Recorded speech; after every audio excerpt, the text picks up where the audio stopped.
So one of the key components of knowing and understanding how to train is structural units of training.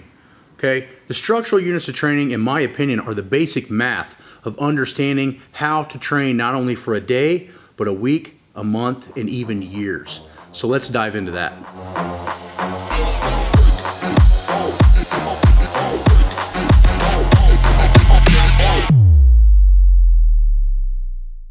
The first thing we need to understand is, how long does it take to recover between a workout?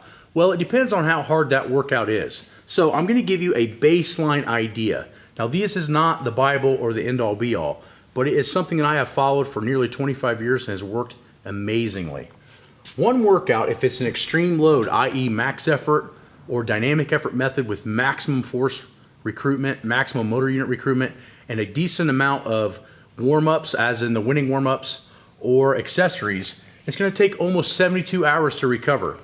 So for those of you that train 4 and 5 times a week the same body part, I hope that this shows you that if your training is extreme, you're not resting enough to grow. Think of it as planting a plant or a seed. Think of it as planting a seed in the desert, right? It's not going to grow. And on the other end of the spectrum, think of it as planting a seed and pouring 50 gallons of water on it every day.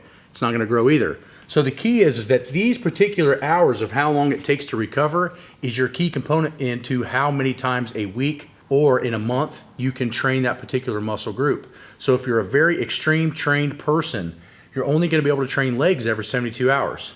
Conversely, upper body wise, if your upper body is trained very, very hard, heavy benching, lots of lat pull downs, lots of arm work, those muscles are only going to be able to be trained every 72 hours. What does that mean? It means you can only train those muscle groups about every 3 days for maximal recovery. I think everybody gets confused that training has a lot to do with straining and getting into the gym and working very, very hard, but it actually has more to do with what you can recover from, because there's only one thing worse than undertraining, and that's overtraining. This is a representation of how many hours it takes to recover.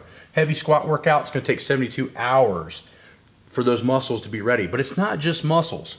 This also has a lot to do with the neurological system. And if you've been watching a lot of these videos we've been posting, you're starting to understand that the central nervous system is really the key limiting factor. So you can still be sore in 3 days after training legs, and it'll be okay to train legs again because the central nervous system is recovered.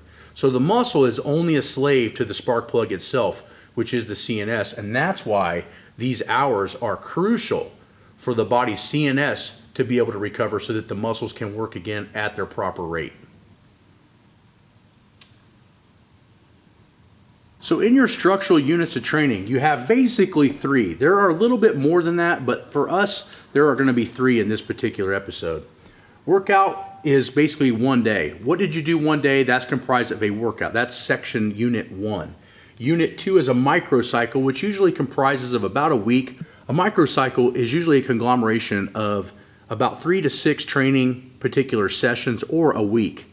And a mesocycle can be multiple weeks, upwards of months. So as you can see, these 3 different units of training are very, very important in understanding structure. So if we understand rest periods of hard workouts, and then we understand that these 3 different microcycles, mesocycles, and workouts comprise of each other, then we can start to create a battle plan of how we're going to design our workouts and how they're going to build upon each other. So in this particular series, we went over and we touched on the different units of training. We went over individual workouts. We went over mesocycles, microcycles. Now, if you want more information on this and how to start plugging into daily, weekly, monthly, and yearly progress, go on to the Wenning Patreon channel, and we are going to dive super deep into this particular topic so that you can have a great understanding of how to train and how to adapt to your training.